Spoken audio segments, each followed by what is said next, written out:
Coba bayangkan Bapak Ibu sekalian, di sini kita mulai dari bapak-bapak misalnya.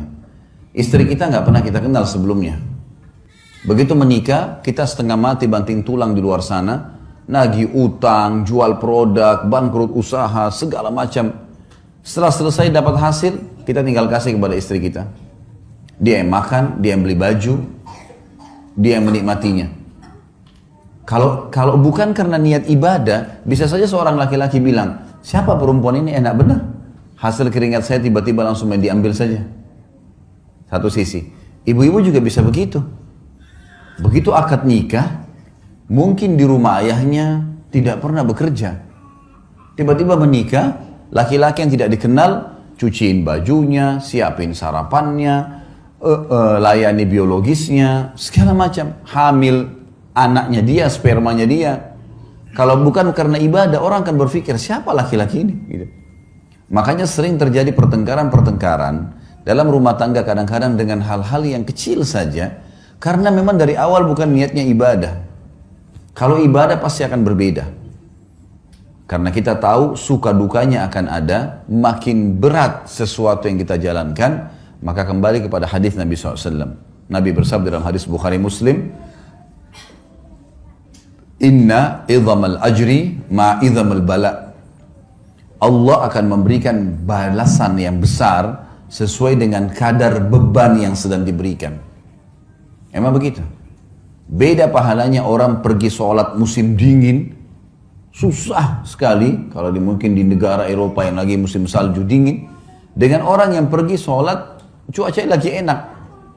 Ada cobaannya, lebih besar pahalanya. Beda semuanya, Allah menilai sesuai dengan kadarnya. Kita menikah, ada cobaan, ada ipar, ada tetangga, ada mertua. Mungkin ada cobaan-cobaan dari mereka.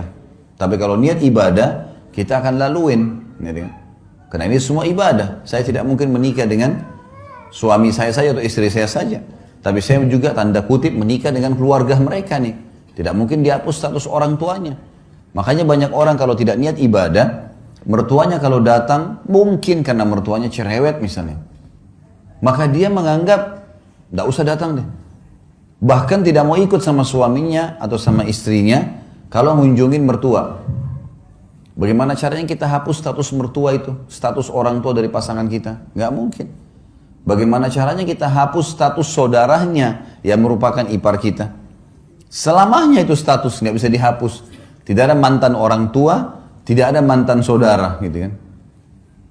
Maka ada orang yang tidak bisa menerima ini hanya karena cobaan-cobaan yang ringan. Permasalahannya karena dia tidak jadikan ibadah. Mertua cerewet, ya sudah, konsekuensinya. Cobaan sedang ada, sederhana dalam Islam, sabar. Terima sabar. Layani apa yang kita mampu, niatkan ibadah. Jadi mudah semua kalau ibadah itu. Ini kita dicerewetin segala, ya sudah, kita tenang aja. Ada yang kita perlu jawab, kalau enggak usah.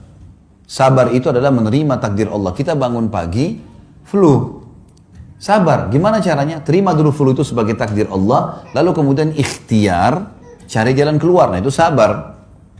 Berarti kita bukan berarti tidak sabar kalau kita malah ikhtiar. Kita menerima keadaan, kita nasehatin, coba kita layanin, bersabar. Allah maha melihat kok. Niatin ibadah ini penting sekali. Kalau sudah diniatin ibadah, semua akan mudah kita laluin. Semua akan mudah kita jalani. Kalau namanya ibadah, Bapak Ibu sekalian, pasti akan ada gangguan-gangguan. Karena syaitan musuh kita tidak mau ibadah itu berjalan. Pasti akan digoda. Ingat sabda Nabi SAW dalam hadis sahih, iblis, pemimpin syaitan, memiliki singgasana di lautan. Memiliki singgasana di lautan. Setiap hari anak cucunya melapor.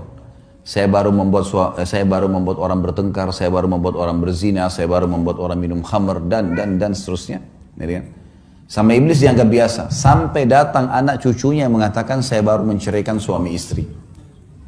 Kalimat ini membuat apa? Iblis mengambil cucunya tadi yang melapor menceraikan suami istri, didudukan di sebelah singgasananya, diberhentiin tugas.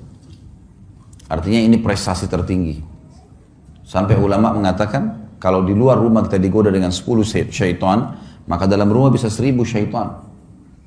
Bisa saja, mungkin karena istri terlambat buatin minuman, Sudah cukup si suami marah, meninggalkan rumah dan tidak ngomong 2 hari. Bisa saja suami lupa memberikan pesanannya istri, sudah cukup untuk bertengkar, 2 hari nggak ngomong, bahkan sudah bisa mengucapkan kalimat cerai. Godaan syaitan besar, karena ini ibadah. Kita kalau mau bangun sholat malam digoda sama syaitan, kau masih ngantuk, kau masih begini, kau masih begitu. Gitu kan. Ya kita harus bisa melawan itu. Karena syaitan hanya seorang marketing yang menawarkan produk dia, yaitu tinggalkan ibadah. Itu produknya, bagaimana dia bisikkan segala macam hal, supaya kita tidak melakukannya. Ini yang pertama teman-teman sekalian, jadi kita harus menjadikan rumah tangga kita adalah ibadah. Maka ikhlaskan niat karena Allah.